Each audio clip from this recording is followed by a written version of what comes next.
Bradley Wilson, Lieutenant with Vicksburg Fire Department, and today we're going to be doing a presentation on tools that firefighters use, what they're used for, how to use them safely, and how they're maintained. We're going to start off with a scenario here. You respond on a call. The engine or truck you're riding on comes to a stop. You can see fire coming out of a second-story window of a single-family residence. As you unbuckle your seatbelt, the captain tells you to get the Halligan tool and flathead axe and follow him. Meanwhile, another engine company pulls a hose line and advances it to the front door. You and the captain try to open the door, but it's locked. Everyone dons their SCBA face piece. The hose line is charged with water, and you position the Halligan tool and force open the door. Do you know where on the apparatus these tools are? Do you know where your Halligan tool is? Do you know where your forcible entry tool is? Do you know how to use these tools? In an emergency situation, when time is of the essence, are you proficient? Are you proficient with these tools? And if you did not have these tools, what could you do? Do you have a backup plan? Is there another tool that you can use? That's why firefighters have got to be competent in using every tool that's on the truck and knowing what it's used for. Safety is paramount. Knowing how to use tools safely is extremely important. You've got to know how to use a tool safely and correctly. Generally, safety rules apply to both stationary and portable power tools. The following safety rules apply to many of these tools, to many of the tools you're going to use. And part of using tools safely is your PPE, your turnouts. Any kind of PPE needs to be used when using power tools or prying tools, hydraulic tools, anything like that. And personal protective equipment consists of a coat, a helmet, safety glasses, gloves, possibly an SCBA. Use safety glasses, hearing protection, respiratory protection, or special protective clothing when needed. Noise produced by power tools can drown out other sounds like a person shouting stop or help. Stay alert of your surroundings. Always know what's going on around you. Never wear loose clothing or jewelry that can become entangled in power tools. There's different personal protective equipment for whatever you're doing.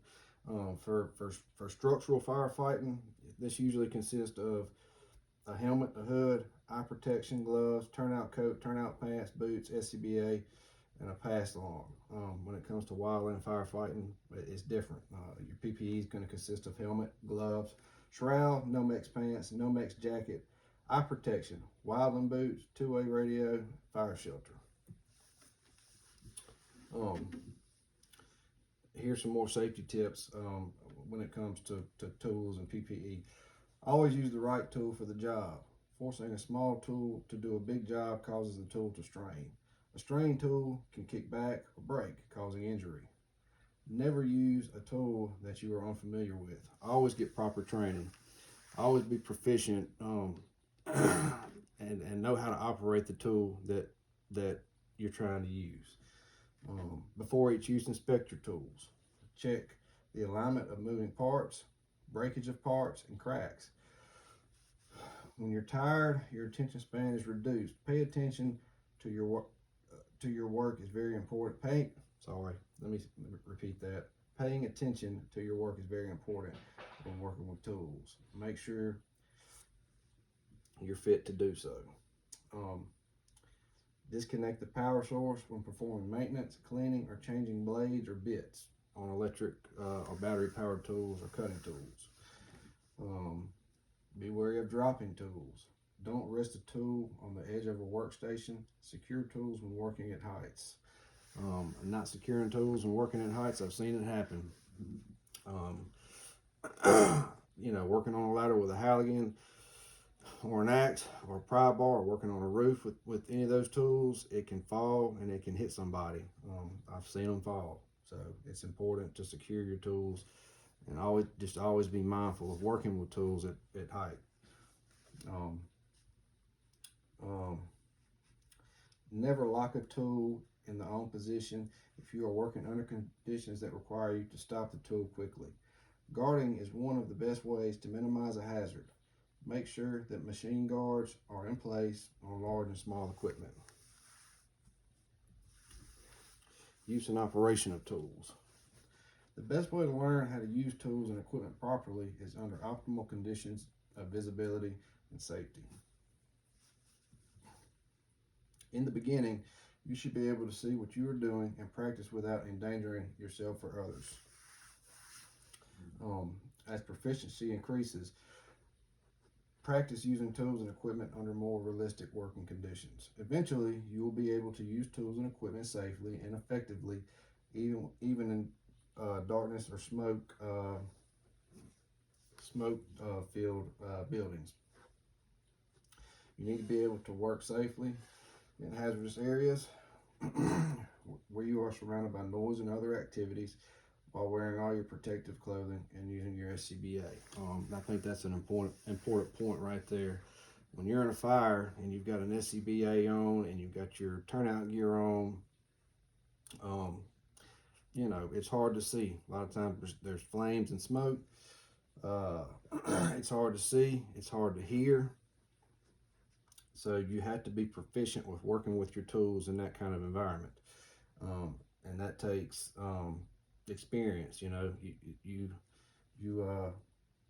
you're new at using a tool, you might want to let someone else use it if you're in that environment until you get used to using these kind of tools in dangerous environments for the safety of yourself and for the safety of others. There's different kind of tools and equipment. We'll start off with hand tools. So as far as hand tools go, you've got your axe, your Halligan, your pry bars, shovels, spanner wrenches, plug wrenches, screwdrivers, box end wrenches. The list goes on. You also got power tools. Power tools are going to consist of your generators, your power units, your fans, your hydraulic spreaders and cutters. They might be battery powered. Your other battery powered tools, drills, Sawzall, K12s.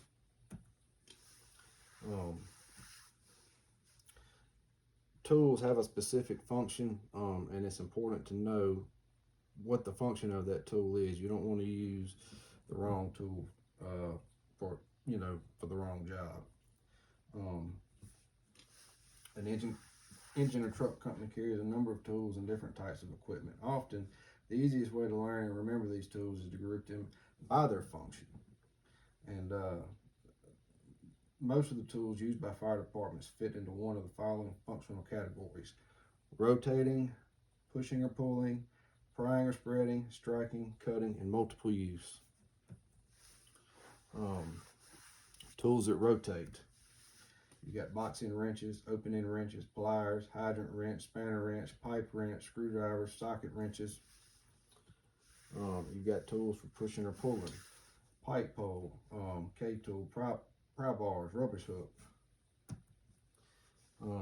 Tools that are used for prying or spreading. You got crowbars, flat bars, Halligan tools, pry bars, and hydraulic spreaders. You've got tools that are used for striking: battering ram, chisel, flathead axe, hammer, mallet, pickhead axe, sledgehammer, single jack, and spring-loaded center punch. Tools that are used for cutting: an axe, bolt cutters, wire cutters, a knife, chainsaw, hacksaw, hydraulic shears, reciprocating saw, rotary saw, seatbelt cutter. And you've got special use tools.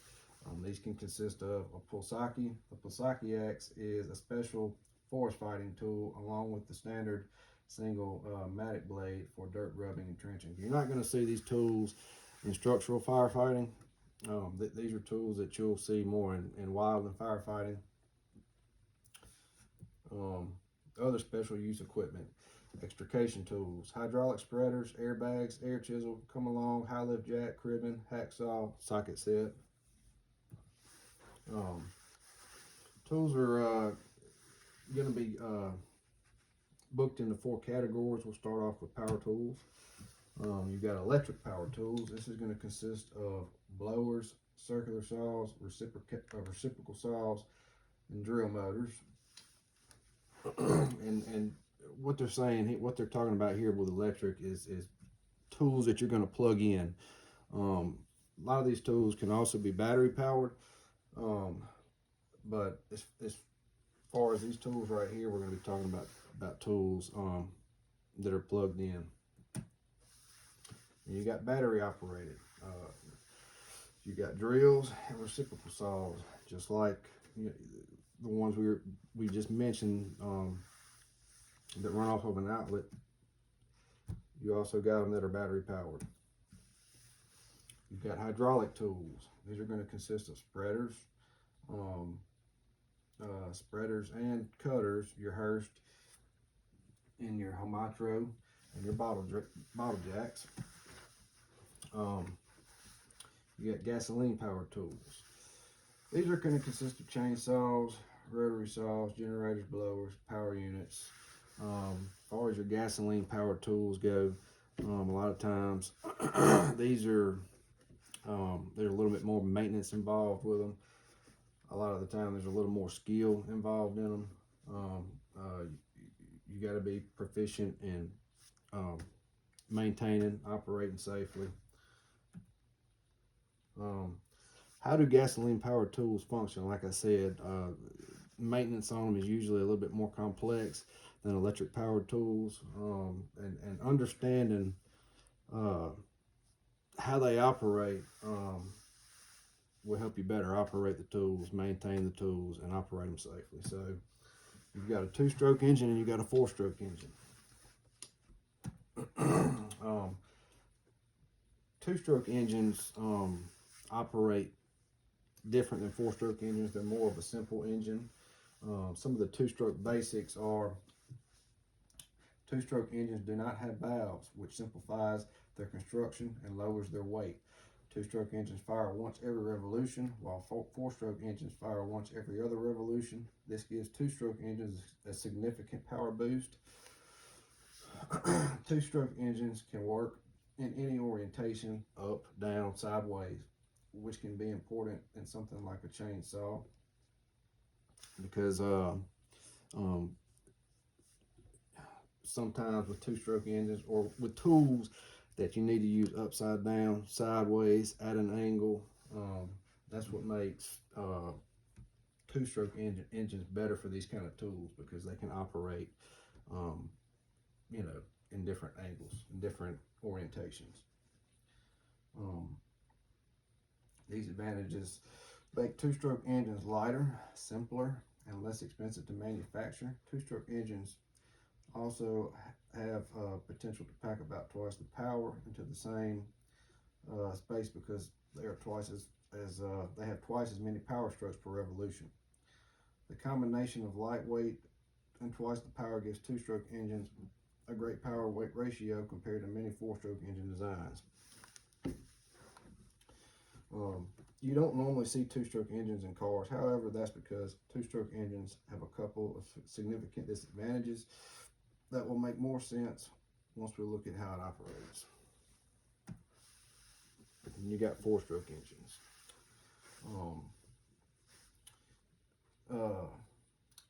To understand the mechanical differences between a 2-stroke and a 4-stroke engine, we need to first consider how the 4-stroke engine works.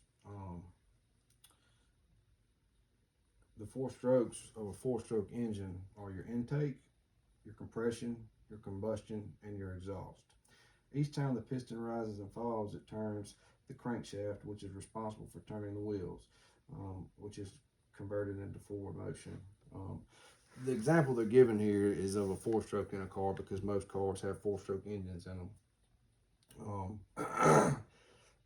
So that's why that's the example they're given here, just to kind of help you better understand how they work, how they operate.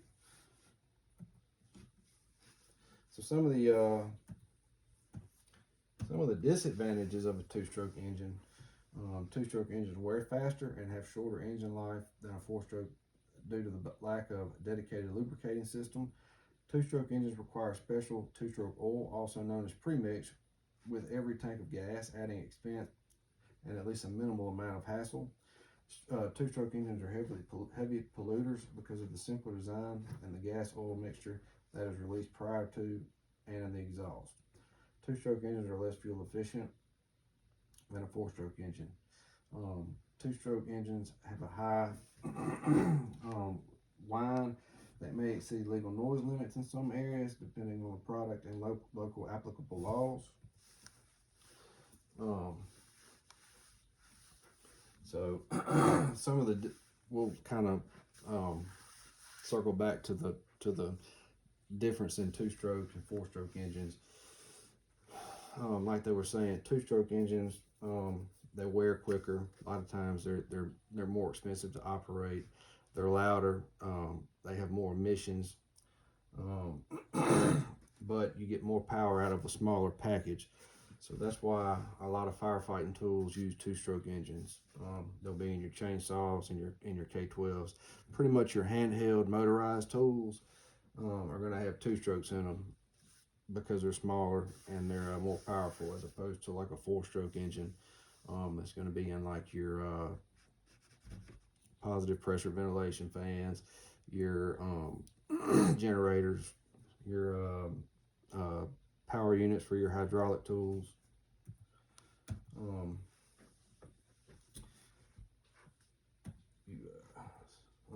Forcible entry tools.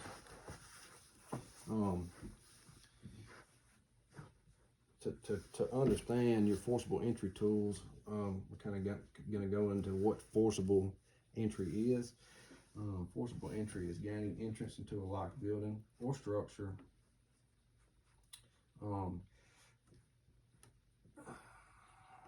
Forcible entry is the process of entering a building by overcoming these barriers. Several types of tools can be used in forced entry, including an axe, a prying tool, or a K-tool. A flathead axe and a Halligan tool are often used in combination to quickly pry open a door, although they may permanently damage both the door and the frame. Prying tools are used for gaining access, including pry bars, crowbars, and Halligan bars.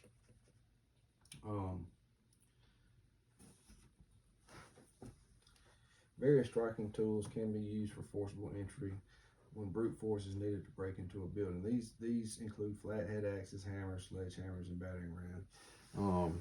And especially when it comes to forcible entry, you need to know what you got to have the right tool for the job. You got to be proficient with the tool because you can injure yourself, or you can injure somebody else, or you can tear something up. Sometimes the only way to gain access is to use cutting tools when it comes to forcible entry.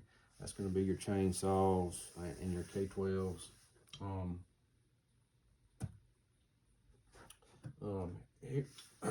Some of the tools and equipment that are used for interior firefighting are going to be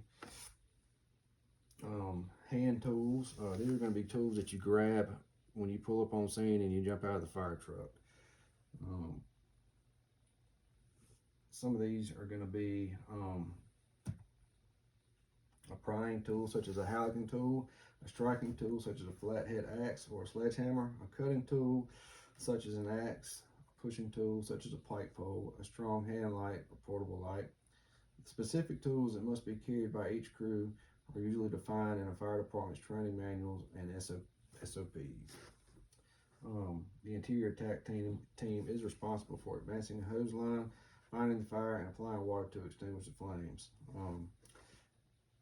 They need the basic tools that will allow them to reach the seat of the fire.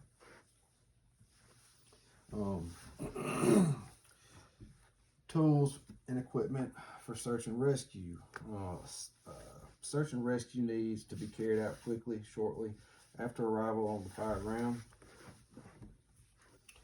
Some of the tools that you would use for search and rescue would be axes, saws, chainsaw, rotary saw, extrication tools, hydraulic spreaders, airbags, pry bars come along, air chisel, socket wrenches, and pliers. So those are your tools that you would use for search and rescue, mainly rescue. Now we'll go into some tools used for rapid intervention. Rapid intervention, or RIT, is designated to stand by to provide immediate assistance to any firefighter who has become lost, trapped, or injured during an incident or training exercise. The RIT team should have the standard set of tools for interior firefighting, as well as extra tools and equipment, particularly important for search and rescue tasks. The extra tools and equipment should help them find and gain access to a firefighter who is in trouble. Extricate a firefighter who is trapped under debris. Provide breathing air for a firefighter who has experienced an SCBA failure or run out of air, and remove an injured or unconscious firefighter from a building. All of this equipment should be gathered and staged with rapid intervention crew, with the rapid intervention crew, where it will be immediately available if it is needed. Some of the tools that a RIT team would need could consist of thermal imaging camera, additional portable lighting, lifelines, prying tools, striking tools, cutting tools, including a power saw, SCBA, SCBA and spare air cylinders, hose line.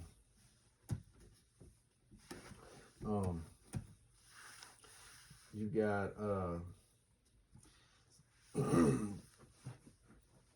so all the tools that we've discussed have got to be maintained. It's paramount that tools are maintained, they are taken care of. Records of maintenance are filed and kept. Every tool has specific types of maintenance that have to be understood by the firefighter that's using them. When it comes to maintenance, it's the main. I mean, you got to maintain your tools to keep yourself safe. A rusty blade or a broken gear can cause you to suffer a serious injury. Never turn a power tool if you think it has been damaged. Keeping your power tools oiled is also an important part of regular maintenance. This helps maintain clean movement and also can prevent rusting. Oiling keeps your equipment running smoothly and should be performed often. Larger tools require more thorough maintenance. Filters should be checked and changed often, as well as oiling and dusting. That just means oiling moving parts and keeping your tools clean. As far as oiling and dusting, that's what this. Tools like chainsaws will need alignment and balancing occasionally to ensure that they work properly. Blades, circular saws will need to be replaced periodically. If you're unsure of how to perform these necessary maintenance tasks, you need to, it's important to consult somebody who does, because you could injure yourself. Dealing with a power tool or hydraulic tools or gasoline power tools that you're not familiar with.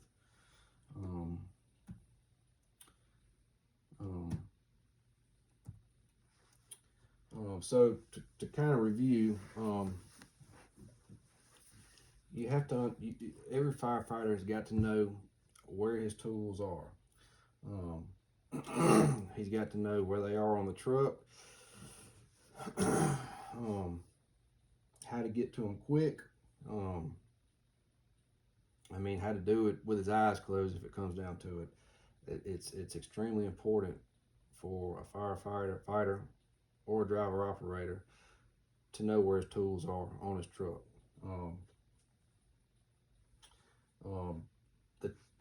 It's important to know the types of tools. He's got to know what kind of tools he has on the truck and what they're intended for. You don't want to use the wrong tool for the job. A review of some of the types of tools that we've gone over are rotating, pushing or pulling, prying or spreading, striking, cutting, and multiple use. And it's important to know that. You need to know if a tool is a spreading tool. You need to know if a tool is a rotating tool. You need to know if a tool is battery powered or electric. It's important to understand your tools and what they're designed to do. It's important to know if they're battery powered, if they're fuel powered or combustion engine powered.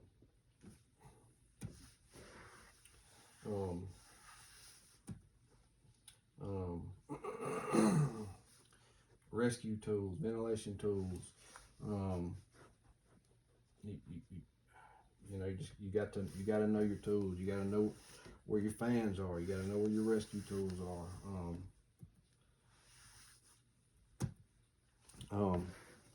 I think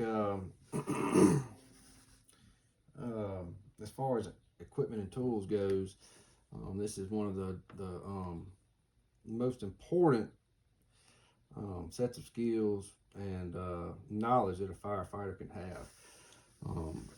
Knowing his tools, knowing how to operate his tools, knowing what his tools are designed to be used for, and maintaining his tools are of the utmost importance. How to operate tools safely. You got to understand your tools. You got to understand how to maintain your tools. So